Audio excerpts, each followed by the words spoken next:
7 years ago, I was combing my hair and I noticed a lump, a small lump behind my right ear. It didn't hurt, but it did concern me. So I went to the doctor. He told me it was just a lymph node and that it was nothing to worry about.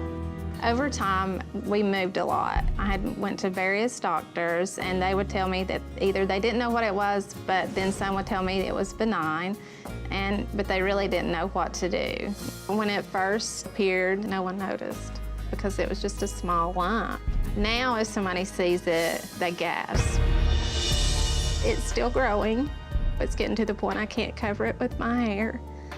So every day, you know, the anxiety gets worse for me.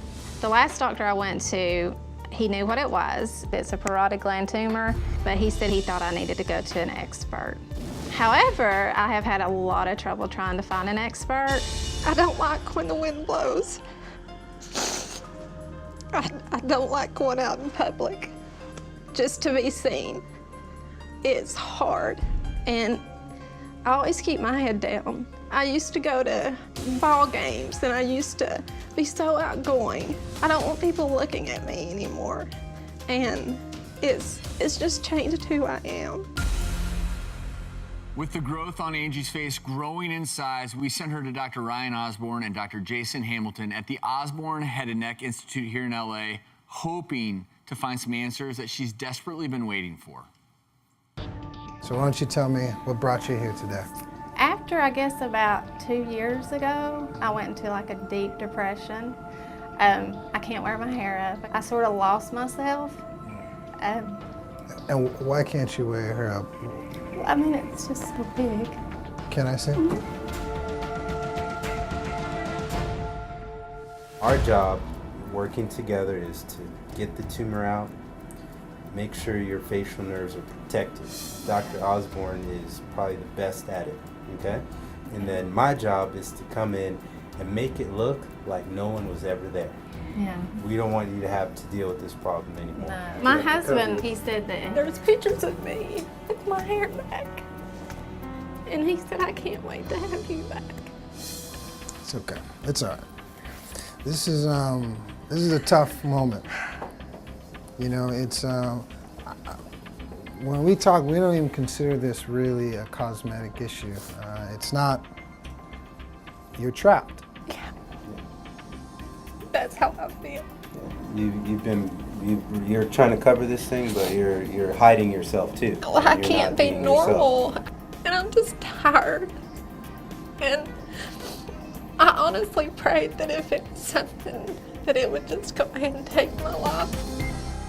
We're looking at you as a whole person. We want to make you functionally whole, emotionally whole, and get your family back together, and so that your kids can have their mom again. That's what I And your want. husband can have his wife. Yeah.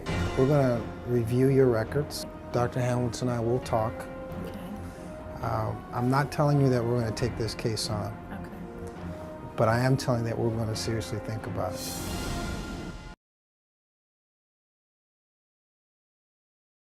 It's been just a few days since that visit. Join us now, Dr. Hamilton, Dr. Osborne, and Angie. And Dr. Osborne, you obviously did a thorough examination. In that examination, you know, what did you find? Well, first I found a very courageous woman. Absolutely.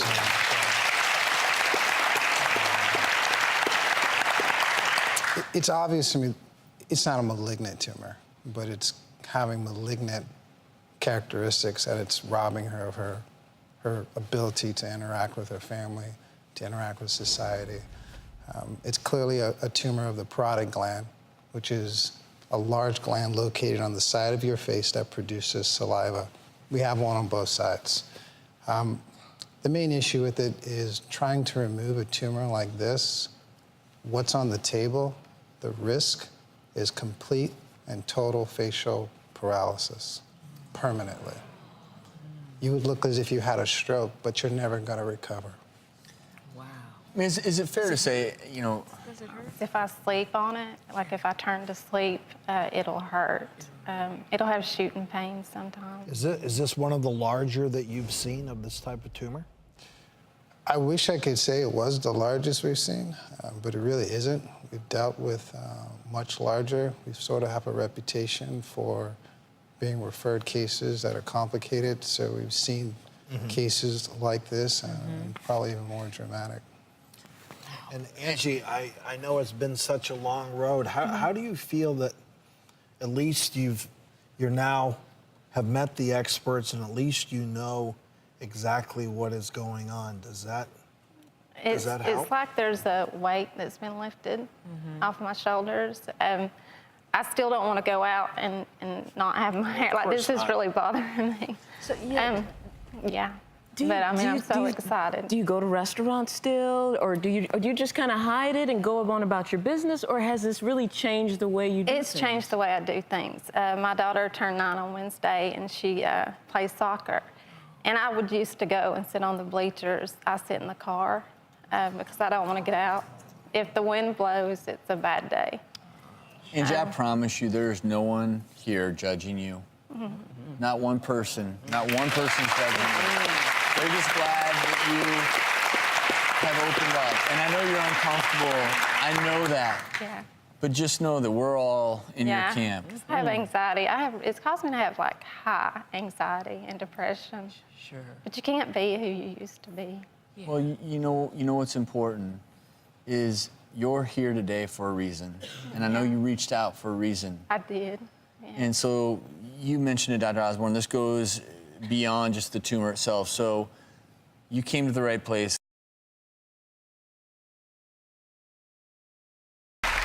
We're back with Angie, Dr. Hamilton, and Dr. Osborne. The two of you, what I love is you work together. You work together to take care of the problem, but also to give someone like Angie her life back. So surgically, the two of you can put a plan together to optimize the situation here for Angie so that, you know, not only can she recover from this physically, but emotionally as well. Absolutely.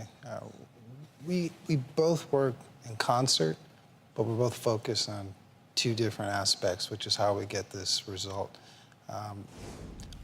My goal here is to remove this tumor with no paralysis, and I'm committed to that.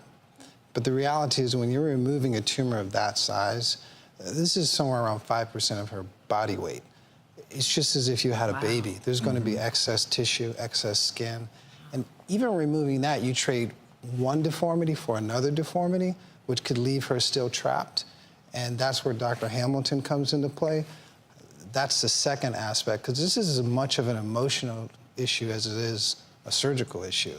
And what we have to do is, on the inside of this tumor that we don't see is that everything is flattened and pancaked down, right? And then everything on the outside of the tumor that's normal is stretched out like a rubber band. And we have to balance those two things back together so that when we're done, she looks completely normal and feels emotionally whole and is willing to go out. If we just take the tumor out and she's still stuck at home because she's embarrassed about the way she looks, then I wouldn't feel like we accomplished anything. But Angie, I know that we have a few pictures, right, that you all have brought. Absolutely. I want you to look at these to give you some hope. And these are our patients that we've worked on who've had similar cases to Angie. And they were in the same emotional place where they didn't want to interact with people anymore. And that's where we come in. We take on these difficult cases. You know, I said I was going to think the case over, talk it over with Dr. Hamilton. And we did. And we know that finances were also an issue for you. We were happy to tell you that we also have a nonprofit organization that's going to pick up all the costs.